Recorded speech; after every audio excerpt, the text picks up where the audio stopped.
বন্ধ হচ্ছে ঢাকা মাওয়া এক্সপ্রেসওয়েতে মোটরসাইকেল চলাচল। রাজধানী ঢাকা থেকে জাহাঙ্গীরনগর বিশ্ববিদ্যালয় প্রতিনিধি শাহমিনা আক্তারের পাঠানো প্রতিবেদনে থাকছে বিস্তারিত। শিগগিরই বন্ধ করা হবে ঢাকা মাওয়া এক্সপ্রেসওয়েতে মোটরসাইকেল চলাচল, জানিয়েছেন বিআরটিএর চেয়ারম্যান নূর মোহাম্মদ মজুমদার। তিনি বলেন, এ বিষয়ে প্রস্তুতিও নেওয়া হচ্ছে, তবে নিয়ম মেনে মহাসড়কের পাশে সার্ভিস লেনে চলতে পারবে মোটরসাইকেল। কারণ গত এক বছরের মহাসড়কের দুর্ঘটনায় পরিসংখ্যান অনুযায়ী সবচেয়ে বেশি দুর্ঘটনার শিকার হয়েছে মোটরসাইকেল আরোহীরা, যার সংখ্যা প্রায় 40%-এরও বেশি। গত শনিবার 27 এপ্রিল সকাল 10টা থেকে দুপুর 2টা পর্যন্ত মহাসড়কে 3টি পয়েন্টে চেকপোস্ট বসিয়ে অভিযান পরিচালনা করেন বিআরটিএর নির্বাহী ম্যাজিস্ট্রেট শিফা নুসরাত সহ হাসারা হাইওয়ে পুলিশ। এ সময় অভিযানে উপস্থিত ছিলেন বিআরটিএ চেয়ারম্যান নূর মোহাম্মদ মজুমদার ও হাইওয়ে পুলিশের অতিরিক্ত ডিআইজি মোহাম্মদ মুস্তাফিজুর রহমান।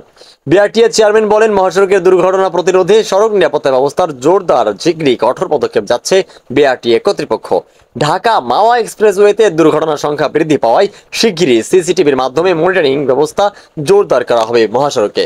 এ সময় অভিযানে আরো উপস্থিত ছিলেন শ্রীনগর উপজেলা নির্বাহী কর্মকর্তা মোশারেফ হোসেন, বিআরটিএ ঢাকা সার্কেলের সহকারী পরিচালক মোহাম্মদ মুসা, হাসারা হাইওয়ে পুলিশের অফিসার ইনচার্জ কাঞ্চন কুমার সিংহ, বিআরটিএর মুন্সিগঞ্জের মোটরযান পরিদর্শক মোহাম্মদ সাখাওয়াত হোসেন সহ আইন শৃঙ্খলা বাহিনীর সদস্যরা।